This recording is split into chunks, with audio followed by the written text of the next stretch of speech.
Hey everyone, welcome to the next installment of Hey Nice Beard. Today we have Jason Schafer. He is from Minnesota, and we are going to let him in the room right now. Can you hear me? I can hear you. Can you hear me? I can hear you. Hey, how's it going? Very well. How are you doing? Good to see your face. Yeah, good to see you too. The beard's looking nice. Gotta say, hey, nice beard. Thank you. Thank you. I was gotta So, make it look.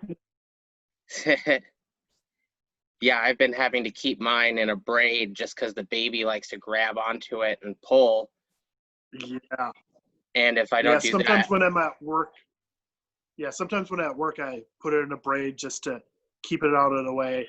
Or if I'm mhm. outside for a while, the wind gets blowing. So what do you do for a living exactly?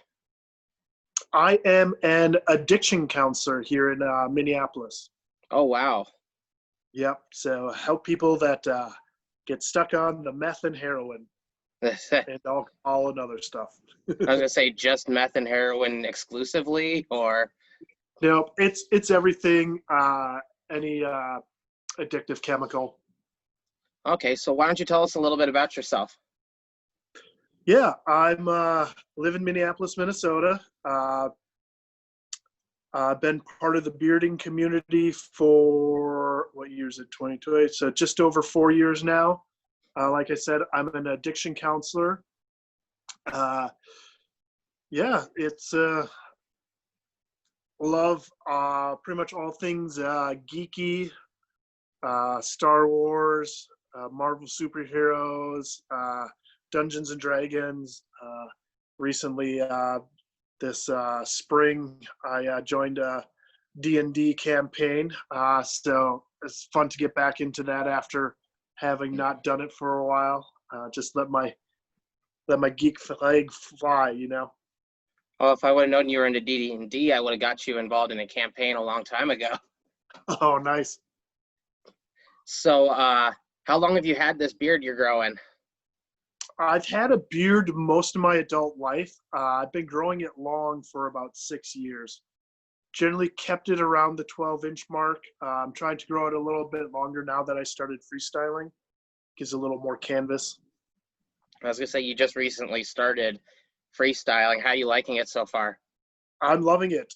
You know, coming from the natural category, mostly under 12 inches, where you're in with anywhere up to 30, 40 or more guys, or like in Worlds when I went there, 107 guys. You know, it it you know, and I'd done most of what I wanted to in that category, other than like a national title stuff like that. I you know been doing pretty well at it, so just kind of needed something to reinvigorate my bearding. So how long have you been competing? My first ever beard event was a competition in Minneapolis, Minnesota. So yeah, so that would have been January of 2016. Been doing it ever since. Mm. So you just started doing freestyle. Why don't you tell us about your creative process? How do you come up with your freestyles? Well, for me, I have a kind of a thick beard, thick cheeks, so I just first couple of times it's just kind of learning your facial hair. So since I have a lot of thickness up here, I kind of start with the base up top of my cheeks, and then kind of see I've kind of started evolving how I do it. I feel I'm starting to finally get what this freestyle is about after having done it a few times. But yeah, I just kind of make a base and kind of build some stuff around it, kind of see how it feels. Just been adding new components here and there. So do you, when you're doing the freestyle, do you hold the hair dryer in one hand and then kind of form what you're doing? Usually I'll have the hair dryer on, kind of sitting by me. I'll spray and kind of form and then grab it. And then, you know, so it's kind of shape, put stuff up, move it around, spray, hair dryer. So. So, who are some of the most memorable people that you've met in the bearding community? I've been lucky enough to meet some really, really cool people. Well, you for one. Remember meeting you at Worlds, which was pretty cool when we went out to eat some barbecue. And then, yeah, guys like Jason Kiley, Scott Metz, Aaron and Natalie Johnston, DC Cunningham, local guys, MJ, he founded the Minneapolis club. So really people from all over the place. I've been lucky to, kind of hang out with some of the upper echelon of the bearding community, and it's been really cool to learn from them and to, just get to know them as people. So, how many times have you placed in competitions? 20-ish. Yeah. Top 3, probably 20 sometimes. There's only been like 6 or 7 times that I haven't placed out of my almost 30 times competing, I guess. Yeah, it's kind of the first couple of competitions, and then the really big ones, Worlds, Nationals, Great American. Otherwise, kind of some of the smaller ones I've pretty much placed at, except for the beginning couple of times. So what's your most memorable placing that you've had? It's hard to beat your first place win. That was up in northern Minnesota, and it was like 10 below. I was wearing my kilt, and yeah, it was an indoor competition. It was only like a block and a half from where we were staying, so didn't have to walk too far. But yeah, I got the first place in the I think it was over 6-inch category, and then the best outfit award too. So those were. Now, were you wearing a traditional kilt getup with like no underwear underneath? When I wear a kilt, I wear it traditionally, yes. So now I know not to go. Woof. Yeah, you can ask some people at that were at Austin this last year. Christine Alec Garrity was challenged to check and lifted it up, and a few people got a free peep show. So what's your favorite kind of candy? My favorite kind of candy? We're going candy bar. It's probably a Butterfinger, but I also really like, usually I like a fruit type candy, a Skittles, kind of the gummy bears, stuff like that. Swedish Fish, that's one of my top. It's funny with Swedish Fish, it seems like people like absolutely love Swedish Fish, or they're like, yeah, I'm not messing with it. Yeah. But hey, I'm from Minnesota. I gotta love anything called Swedish Fish. So what's your favorite drink? I drink a lot of sparkling water, like LaCroix, bubbly, all that stuff. Yeah. So what were you doing that made you feel the most passionate and alive? The most passionate and alive. I think probably the one experience that I had that did it both was it combined my faith and music. So I played drums and percussion, and so I've had some chances to play on some worship teams at churches.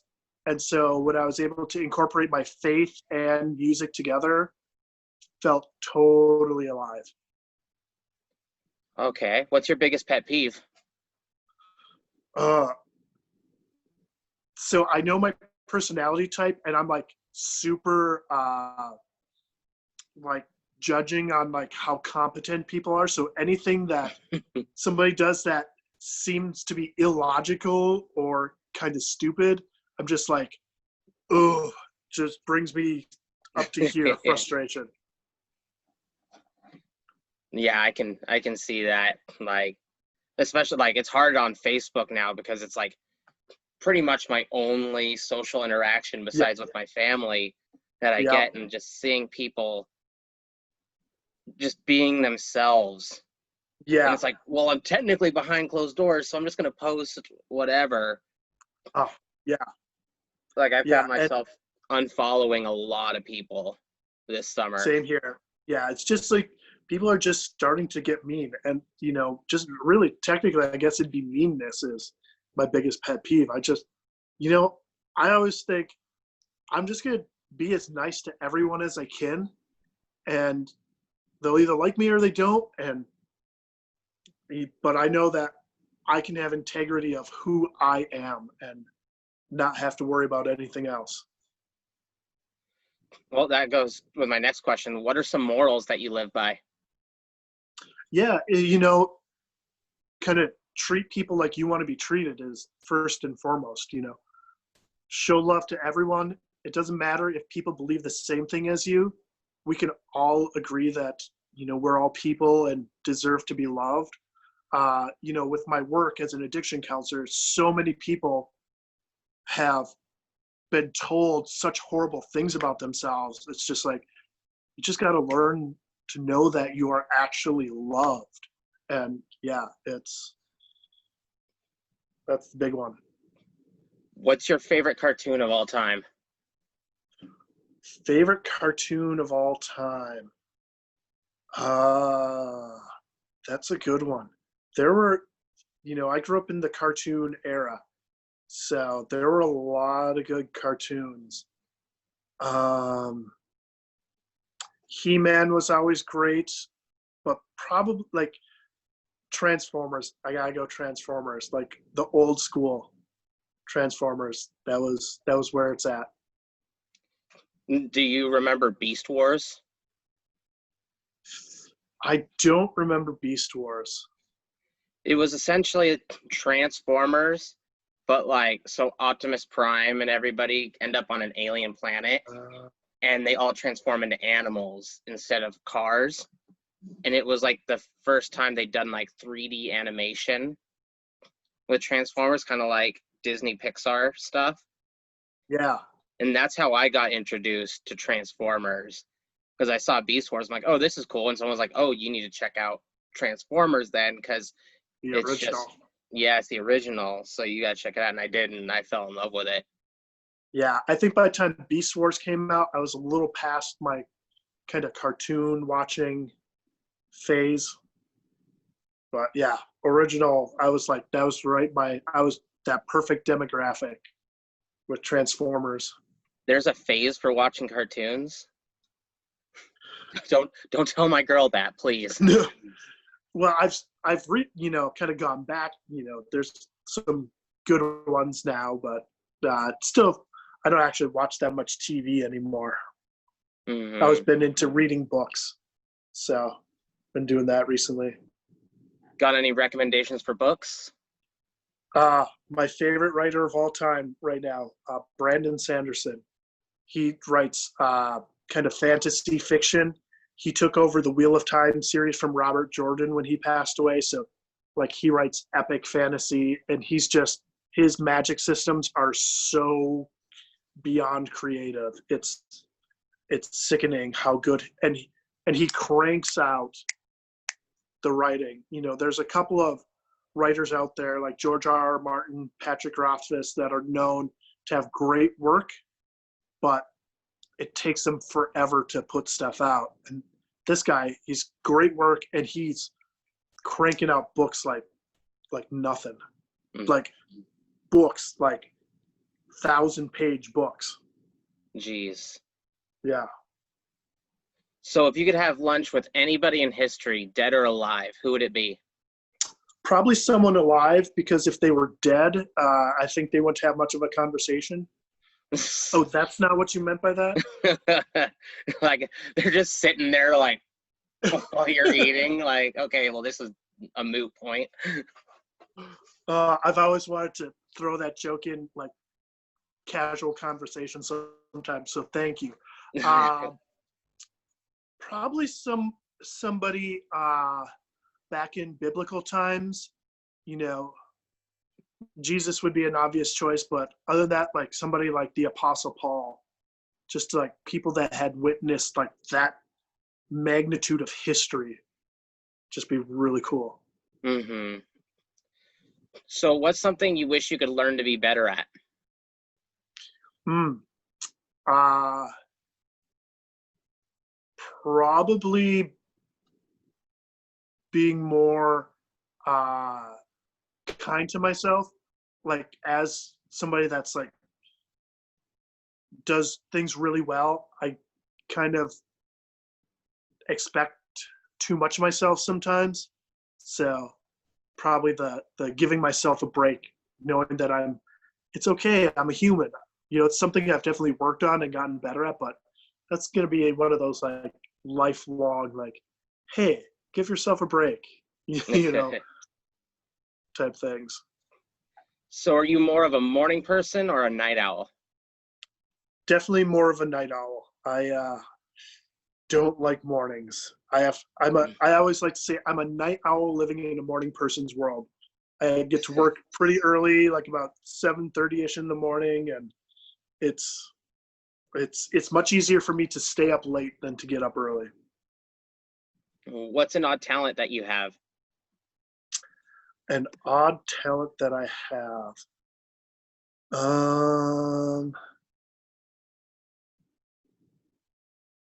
I can kind of roll my stomach, kind of like a belly dancer. I mean, now you have to show us. All right, let's see if I can. Let's see if it'll show up on. I'll have to move this back.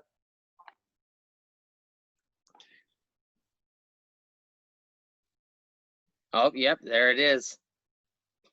I do it. It just looks like there's a baby inside of me, like trying to get out. Yeah.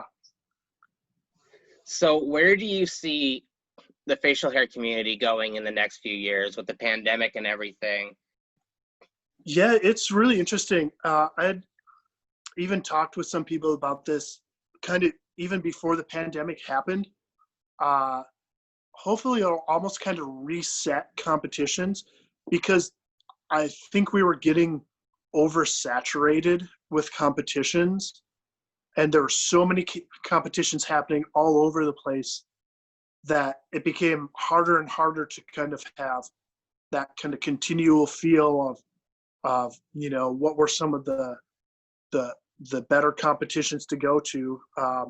So I think with the pandemic happening, everybody's having to take a pause, and I think when things start to get back, I think it'll be kind of reset some of that and hopefully reinvigorate a lot of clubs and kind of get people going to some of the bigger, well-known competitions and mixing it in with some of the more local kind of things. And yeah, so hopefully, the good news is the more competitions, the more charity. It does get spread out a little bit, though. Mm-hmm. Yeah, you got to kind of pick and choose Yeah, which ones you go to and plan your year almost around. yeah, Okay, well, I'm going to go do Austin. I'm going to go do Detroit. But if I do Detroit, I can't do Phoenix because they're like exactly. within a week of each other. Like I've been wanting for years to go to Detroit's competition, but our competition is the next week.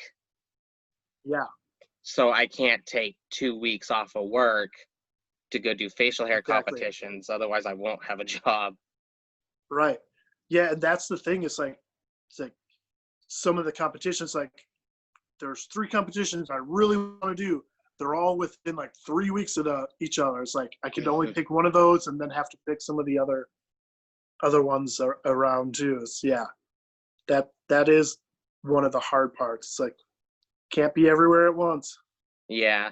One thing I would like to see is kind of how we're doing the online competitions now. Like Yeah. you'll have an opportunity to have someone like put a like projection screen up behind the judges and have like remote people who are like, oh, I wanted to go to the competition, but it just didn't work out. Mm. so we can have like remote competitors be able to compete at the same time as like in Yeah. real-time competitions. Yeah. Yeah. And I would say almost even have them be separate categories just because it's kind of different. Maybe the smaller one competitions where and maybe that's how you fill up a category. Mm-hmm. So there's lots of pluses and minuses. For me, the competitions are about really seeing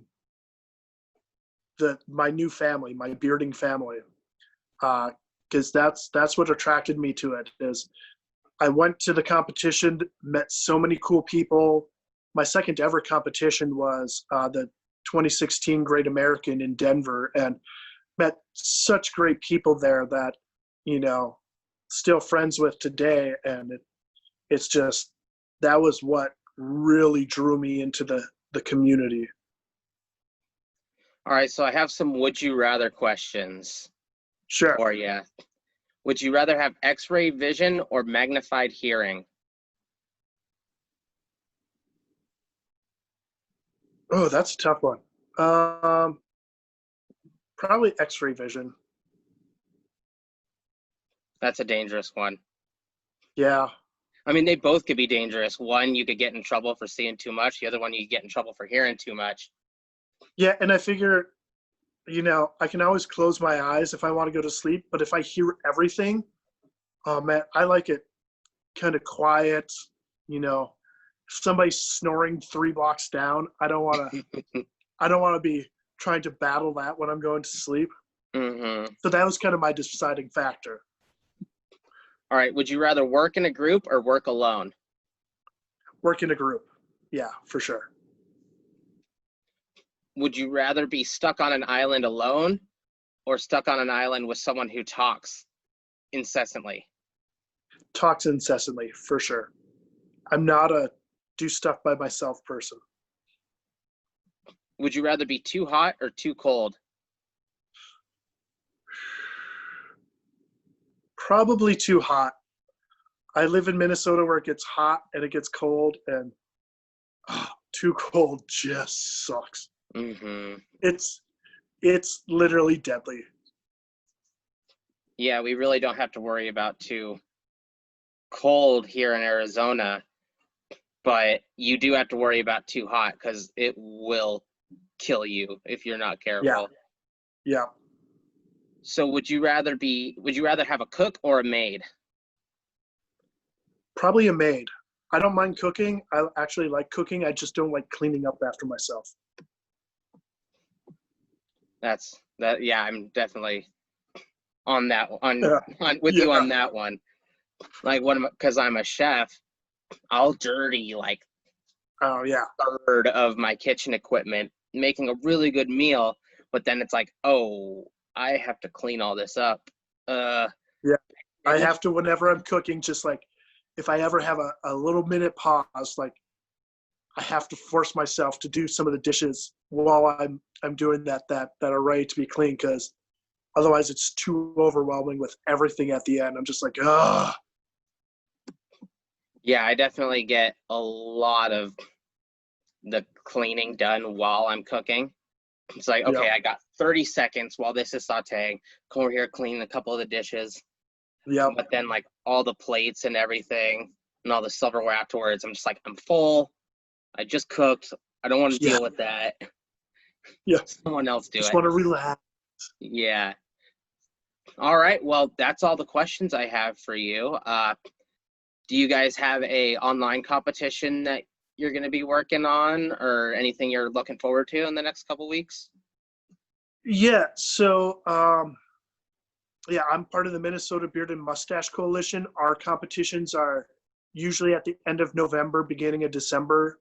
We've partnered with the American Cancer Society for No Shave November, but we're still the club's kind of figuring out how we're going to do it with the pandemic going on. If we're going to try to do an online competition, or if we think things will be opening up enough to do an in-person competition. So, yeah. All right. Well, Jason, thanks for coming on today. Appreciate it. Absolutely. Thanks for having me. Yeah, you have a good one. You too.